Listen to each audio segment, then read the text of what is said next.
Think you know everything about America's Sweethearts TV debut? Think again. Behind Doris Day's sunny smile and that famous Sera theme song lurked secret contracts, financial ruin, mysterious disappearing children, and a shocking connection to the Charles Manson murders. From a dog with a famous filmography to a father who was secretly younger than his daughter, the Doris Day Show harbored secrets that would make even seasoned Hollywood insiders gasp. Fact 1. Doris never knew she had a TV show. Most actors know when they sign up for a television series, but Doris Day found out about her biggest TV commitment in the most shocking way possible. The beloved actress and singer discovered she was contractually obligated to star in what would become the Doris Day Show only after her husband Martin Melcher died unexpectedly in April 1968, just 5 months before the series was scheduled to premiere on CBS. Day had absolutely no knowledge that she had ever agreed to do a television show, and for good reason she hadn't. Melcher, who served as both her husband of 17 years and her business manager, had secretly negotiated the entire deal with CBS without ever telling his wife. He used his position as her representative to commit Day to not only a 5-year television series but also several television specials, all while she remained completely unaware of these arrangements. The timing of this discovery couldn't have been worse for Day, who was already devastated by her husband's sudden death from heart disease. As she later revealed in her 1975 autobiography Doris Day, her own story, learning about the television contract was just the beginning of a series of horrible financial revelations. Day discovered that Melcher and their lawyer had squandered millions of dollars from her 20-year career in films and records, leaving her not only flat broke, but also more than $500,000 in debt. Day had never wanted to work in television and much preferred her film career, but she found herself legally bound to honor the contract Melcher had signed. With few other options to pay off her massive debts, she reluctantly agreed to move forward with the series. Melcher even received credit as executive producer during the show's first season, despite being deceased when filming began. Fact 2. The show saved her from bankruptcy. The Doris Day Show literally saved one of Hollywood's biggest stars from complete financial ruin, though Day herself had no idea just how desperate her situation had become until it was almost too late. When Martin Melcher died in 1968, Day made a horrifying discovery that went far beyond the television contract. She never knew about her entire fortune had vanished.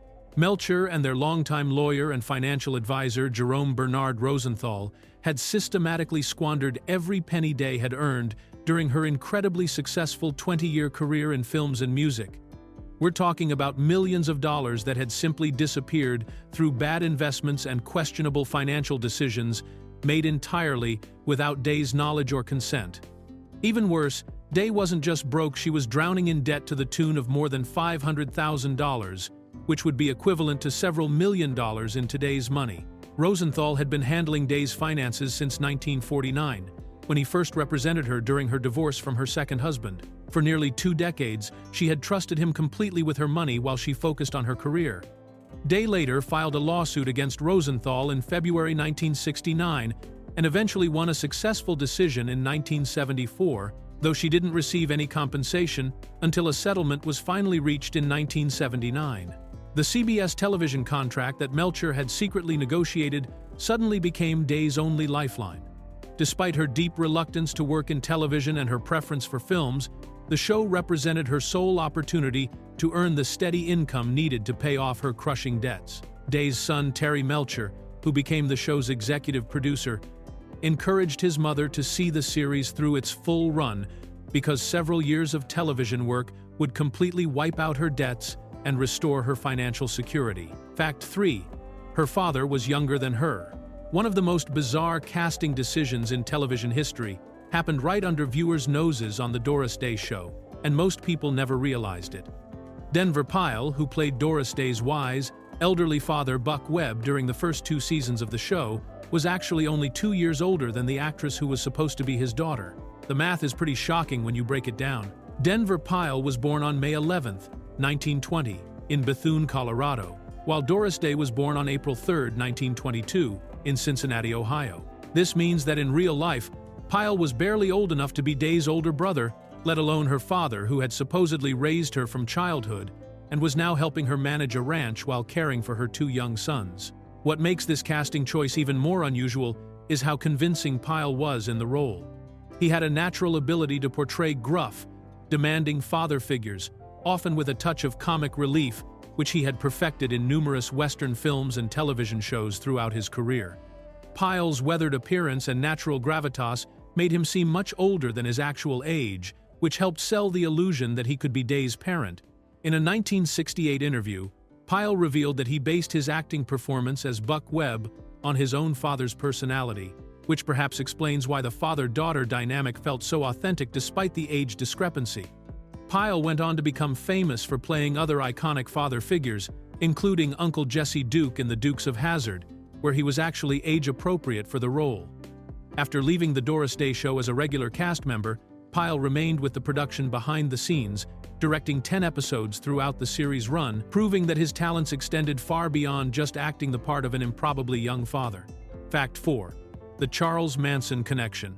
The Doris Day Show had a terrifying connection to one of the most infamous crimes in Hollywood history, though most viewers never knew how close the production came to tragedy.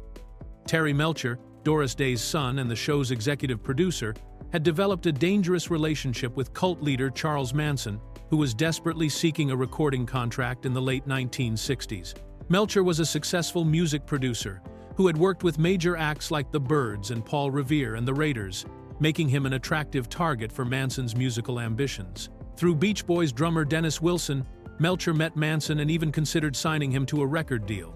However, after spending time with Manson and witnessing his increasingly erratic and violent behavior, including his brandishing of knives and control over his zombie-like followers, Melcher ultimately decided against working with him.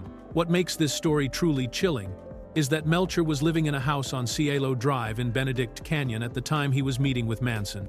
According to Beach Boys frontman Mike Love in his 2016 memoir Good Vibrations, Doris Day became extremely concerned when Terry told her about Manson's scary antics and his visits to the Cielo Drive house. Day insisted that her son move out immediately, and Terry followed his mother's advice in January 1969. Just 7 months later, on August 9, 1969, several members of the Manson family broke into that exact same house on Cielo Drive and brutally murdered pregnant actress Sharon Tate and 4 other people.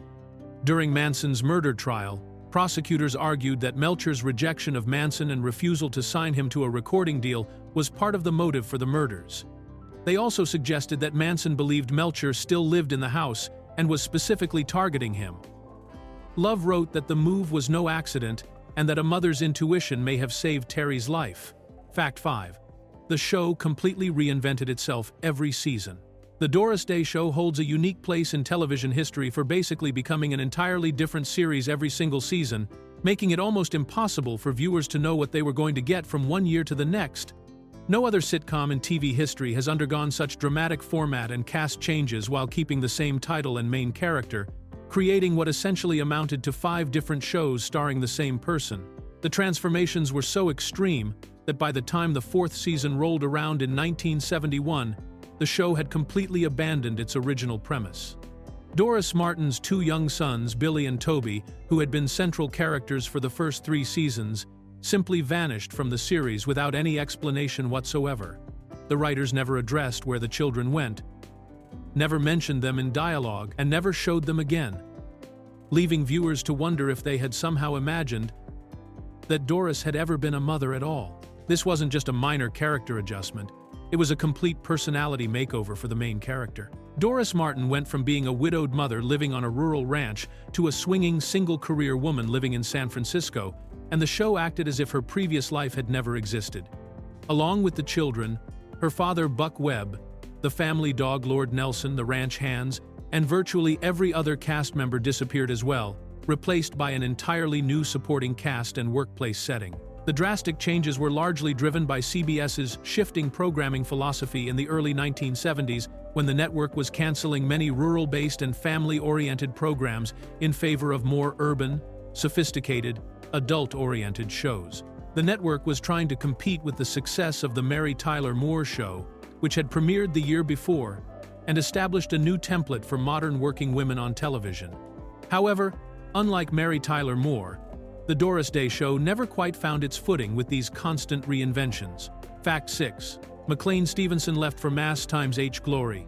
McLean Stevenson's departure from The Doris Day Show in 1971 turned out to be one of the smartest career moves in television history, though the path to his most famous role took an unexpected twist. Stevenson had played Doris Day's bumbling magazine editor boss Michael Nicholson from 1969 to 1971, establishing himself as a reliable supporting actor in the world of sitcoms, before making the jump to what would become one of the most beloved shows in TV history. When Stevenson auditioned for the new war comedy Mass x H, he originally set his sights on playing the wisecracking lead character Hawkeye Pierce, the role that would eventually make Alan Alda a household name. However, the producers had different plans for Stevenson and convinced him to take on the role of Lieutenant Colonel Henry Blake instead, the well-meaning but often confused commanding officer of the 4077th Mobile Army Surgical Hospital. This casting decision proved to be perfect for Stevenson, whose natural ability to play bumbling authority figures made Henry Blake one of the most memorable characters on Mass x H during its early seasons. Stevenson's portrayal of the fishing-obsessed, martini-loving colonel who was constantly trying to maintain order while being outsmarted by his own medical staff became a fan favorite and earned him a Golden Globe Award in 1974. The irony is that Stevenson later became famous for leaving MASH after 3 seasons, believing he could achieve greater success as a leading man in his own series. Unfortunately, his subsequent shows, including The McLean Stevenson Show, Hello Larry, and several others, all failed to capture audiences the way MASH did. Stevenson later admitted that leaving Mass x H was the biggest mistake of his career, saying he never found anything as good as the scripts and talented ensemble cast he had worked with on that show. Fact 7. Rose Marie played the same character twice. Rose Marie essentially played the exact same character on 2 different hit television shows, proving that sometimes if something works perfectly, there's no need to fix it. After spending 5 successful seasons as Sally Rogers on The Dick Van Dyke Show from 1961 to 1966, Rose Marie moved directly into playing Myrna Gibbons on The Doris Day Show from 1969 to 1971, and the similarities between these 2 roles were almost comically identical. Both Sally Rogers and Myrna Gibbons were single working women who spent most of their screen time desperately searching for Mr. Right while navigating the challenges of professional life alongside their more romantically successful colleagues. On The Dick Van Dyke Show, Sally worked as a television comedy writer who constantly competed with her male co-workers while lamenting her lack of romantic prospects, often making self-deprecating jokes about her dating life and her appearance. On The Doris Day Show, Myrna Gibbons worked as a secretary at Today's World magazine, serving as Doris Martin's friend and co-worker while exhibiting the exact same personality traits and romantic struggles that had defined Sally Rogers. Myrna was perpetually single, always looking for love, and frequently served as comic relief through her dating mishaps and workplace observations, making her virtually indistinguishable from Sally Rogers, except for the change in profession and workplace setting. The casting made perfect sense from a practical standpoint, since Rose Marie had already proven she could masterfully portray this type of character, and had built a strong fan following doing exactly that on The Dick Van Dyke Show. Television producers in the late 1960s often relied on established character types that audiences already loved. And Rose Marie's particular brand of wisecracking, romantically frustrated working woman had been a proven success. The fact that she could seamlessly transition from one show to another while playing essentially the same person speaks to both her acting skills and the formulaic nature of sitcom character development during that era. Fact 8. The dog had a better resume than most actors. Lord Nelson, the family sheepdog on The Doris Day Show, received treatment that most human actors could only dream of, including his own credit line in the opening titles of the show. During the first season, Lord Nelson was officially listed in the opening credits cast as Lord Nelson and the family's sheepdog, giving him the same billing status as the human performers, and making him one of the few animals in television history to receive such prominent recognition. What made Lord Nelson's television career even more impressive was that this wasn't his first time working with Doris Day. The talented sheepdog had already established himself as a reliable canine performer by appearing alongside Day in her 1960 film Please Don't Eat the Daisies, where he played the family pet of Day's character, Kate Mackenzie. This earlier collaboration proved that Lord Nelson had the acting chops and on-set professionalism needed to work with major Hollywood stars, making him a natural choice when producers were casting The Doris Day Show 8 years later. The fact that Lord Nelson received official credit billing puts him in extremely rare company among animal actors. While many shows and movies have featured memorable animal performers, very few have been deemed important enough to the production to warrant their own spot in the opening credits alongside the human cast members.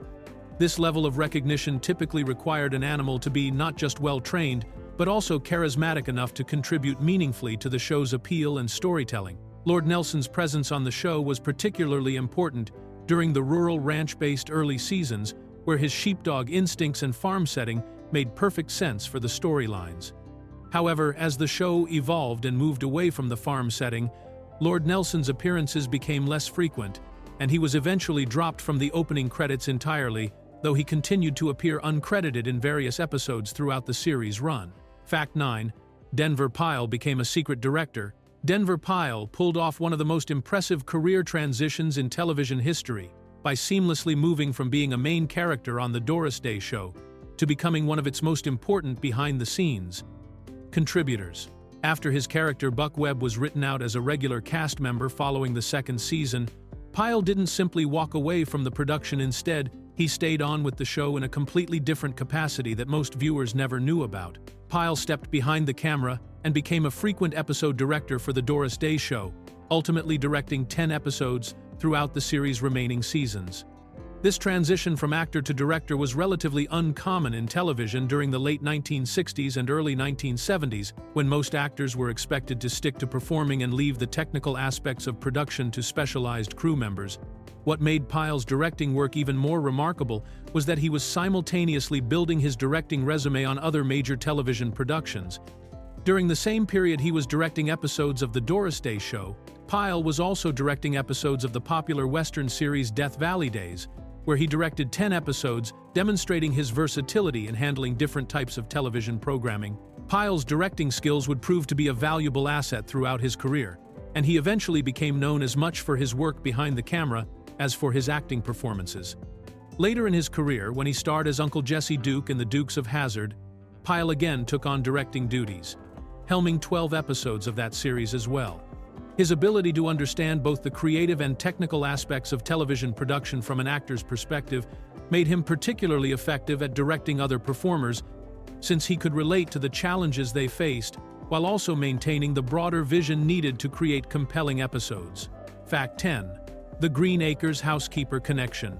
Fran Ryan's sudden departure from the Doris Day Show after just 10 episodes created one of the most unusual mid-season cast changes in television history, all because another CBS sitcom desperately needed her services. Ryan had been cast as Aggie Thompson, the housekeeper on the Martin family ranch, and seemed perfectly settled into the role when she abruptly left the series to join the cast of Green Acres, another popular rural comedy that was airing on the same network. The reason for Ryan's quick exit was that Green Acres had lost one of its key supporting characters when actress Barbara Pepper, who played Doris Ziffel, became too ill to continue with the show. Pepper had been portraying the wife of farmer Fred Ziffel, whose prized possession was a pig named Arnold that he treated like a son, making the Ziffels one of the most memorable recurring families in the bizarre world of Green Acres.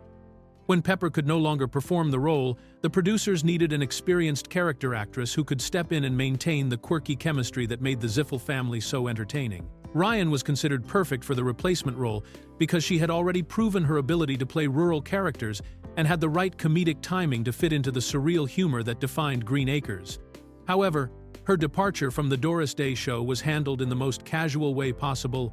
Aggie Thompson simply disappeared from the ranch without any explanation whatsoever, leaving viewers to wonder what had happened to the housekeeper they had been watching for nearly 3 months. The producers of the Doris Day Show quickly brought in actress McLean Stevenson to play Juanita, a new housekeeper character who filled the same basic function as Aggie but had a completely different personality and background. This type of unexplained character substitution was fairly common in television during the late 1960s, when shows prioritized maintaining their production schedules over providing detailed explanations for cast changes. Fact 11. Billy DeWolf's double role mystery. Billy DeWolf accomplished one of the strangest acting feats in sitcom history by playing 2 different characters who were supposed to be related to each other in the same episode of the Doris Day Show. DeWolf had established himself as Willard Jarvis, Doris Martin's perpetually irritating neighbor, who seemed to take pleasure in making her life difficult whenever possible. but in one particularly memorable episode, he also portrayed Jarvis's visiting uncle, creating a bizarre situation where viewers watch the same actor playing opposite himself. This double casting required some creative camera work and editing techniques to pull off convincingly, since DeWolf had to appear in scenes where both characters were supposedly present at the same time. The episode played up the family resemblance between the two Jarvis men for comedic effect, suggesting that being obnoxious and difficult was simply a genetic trait that ran in their family line, which explained why they looked and acted so similarly. DeWolf was perfectly suited for this type of comedic challenge because he had built his entire career around playing fussy, petty, and pompous characters who often said things like, "never touch," whenever someone tried to make physical contact with him. His theatrical background and precise comedic timing made him capable of creating subtle differences between the two Jarvis characters, even though they shared the same face and many of the same personality quirks. What made DeWolf's work on the Doris Day Show even more interesting was that during the same period, he was also providing the voice of Professor Hinkle, the bumbling magician in the beloved Christmas special Frosty the Snowman, which first aired in 1969.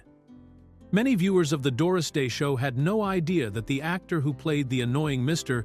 Jarvis was also the voice behind one of the most memorable villains in holiday television history, giving DeWolf a unique place in both live-action sitcoms and animated Christmas entertainment. Fact 12. The show had famous blooper reels.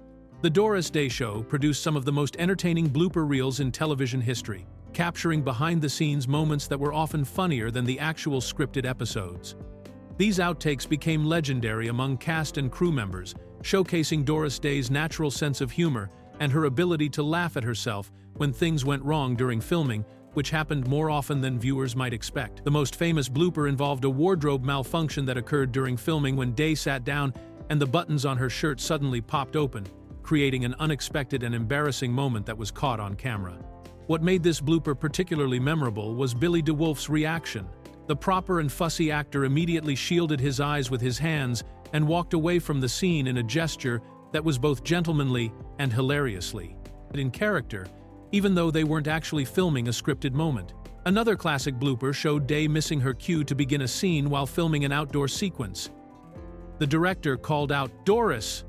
to get her attention, and instead of quietly stepping into position, Day popped up from behind some bushes and cheerfully yelled back, "Yeah?" in a way that completely broke the serious mood they were trying to establish. When the director then called, "Action!" Day suddenly realized she had missed her entrance and had to scramble to get back into character. These bloopers were carefully preserved by the production team and eventually became highly sought-after bonus material when the Doris Day Show was released on DVD decades later. The blooper reels were included as special features on the Season 2 DVD release, giving fans a rare glimpse into the fun and relaxed atmosphere that existed on set despite the show's many format changes and behind-the-scenes challenges. The bloopers revealed that Day and her co-stars genuinely enjoyed working together and weren't afraid to poke fun at themselves when things didn't go according to plan. Fact 13. A record-breaking contract for its time. Doris Day's contract with CBS for the Doris Day Show shattered television industry records in 1968, establishing a new benchmark for what major networks were willing to pay to secure top-tier talent from the movie industry. The deal gave Day's production company several $1 million in upfront money, which was an absolutely staggering amount for television at that time, and represented one of the most expensive TV contracts ever negotiated up to that point in broadcasting history. To put this contract in perspective, most television actors in the late 1960s were earning a few $1,000s per episode, while even the biggest stars rarely commanded deals worth more than a few $100,000 for an entire season. Day's multi-million-dollar agreement was so far beyond the normal range of television salaries that it essentially created a new category of TV star compensation and showed how desperately CBS wanted to bring movie-level star power to their small-screen programming. The massive financial commitment made sense from CBS's business perspective because Day was one of the biggest box office draws in Hollywood at the time, having starred in numerous successful romantic comedies throughout the 1950s and early 1960s. The network was betting that her established fan base would follow her from movie theaters to television sets, justifying the enormous expense of securing her services for a 5-year commitment. What made this record-breaking deal even more remarkable was that it was negotiated entirely without Day's knowledge by her husband Martin Melcher, who was acting as her business manager and had the legal authority to make such commitments on her behalf.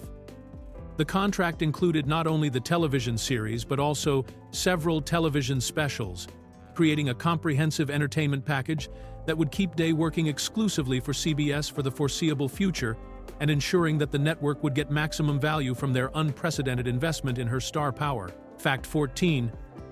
The show featured future superstars as guests. The Doris Day Show served as an unexpected launching pad for several actors who would later become major Hollywood stars, giving viewers a rare chance to see future legends in supporting roles before they achieved widespread fame. The series attracted an impressive roster of guest stars throughout its 5-year run, many of whom were still relatively unknown at the time, but would go on to become household names in the entertainment industry. One of the most notable early appearances was by a young Jodie Foster, who guest starred on the show years before she would win Academy Awards for her performances in The Accused and The Silence of the Lambs. Foster's appearance on The Doris Day Show came during her childhood acting career, when she was still primarily known for television work and had not yet transitioned into the serious dramatic roles that would define her adult career. The show also featured some spectacular musical moments, particularly when legendary singer Tony Bennett appeared as a guest star in what became one of the series' most memorable episodes. Bennett not only acted in the episode, but also performed a duet with Day, singing "I Left My Heart in San Francisco," which was especially fitting given the show's San Francisco setting. This musical collaboration showcased Day's singing talents, which had been somewhat underutilized in the show's regular episodes. Other distinguished guest stars included Hollywood veteran Henry Fonda, who brought his considerable acting gravitas to the lighthearted sitcom format, and Peter Lawford, who would later become a recurring character as Dr. Peter Lawrence during the show's final seasons. The series also featured appearances by established character actors like John Gavin, who had previously co-starred with Day in the 1960 film Midnight Lace, and the nearly 90-year-old Estelle Winwood, who demonstrated that experienced performers could still bring energy and humor to television comedy well into their later years. Fact 15. Day canceled her own hit show. Doris Day accomplished something almost unheard of in television history when she personally decided to end The Doris Day Show in 1973, despite the fact that CBS was eager to renew the series for at least one more season, and the show was still performing well in the ratings. This decision put Day in the extremely rare position of an actor who walked away from a successful television series entirely on her own terms, rather than being forced out by network executives or declining viewership. By the time the 5th season concluded in March 1973, Day had become the show's executive producer in addition to being its star, giving her complete creative control over the series and the final say in all major decisions about its future. When CBS approached her about continuing the show, Day simply told the network executives, "I have done everything I can with the series," making it clear that she felt the show had run its creative course and there was nothing more she wanted to explore with the character format. Day's decision to end the series was particularly surprising because The Doris Day Show had remained consistently popular throughout its run, consistently ranking in the top 20 most watched programs on television and averaging between 35 and 35 million viewers each Monday evening. The show had successfully weathered multiple format changes and cast overhauls, proving that audiences were willing to follow Day wherever the series took her character, which should have made it an easy decision for most performers to continue. However, Day had never wanted to work in television in the first place and had only agreed to do the series because of the financial obligations left behind by her late husband's mismanagement of her career. By 1973, the show had served its purpose of restoring her financial security, and Day was ready to step away from the Hollywood lifestyle entirely to focus on her growing passion for animal rights activism and to enjoy a more private life.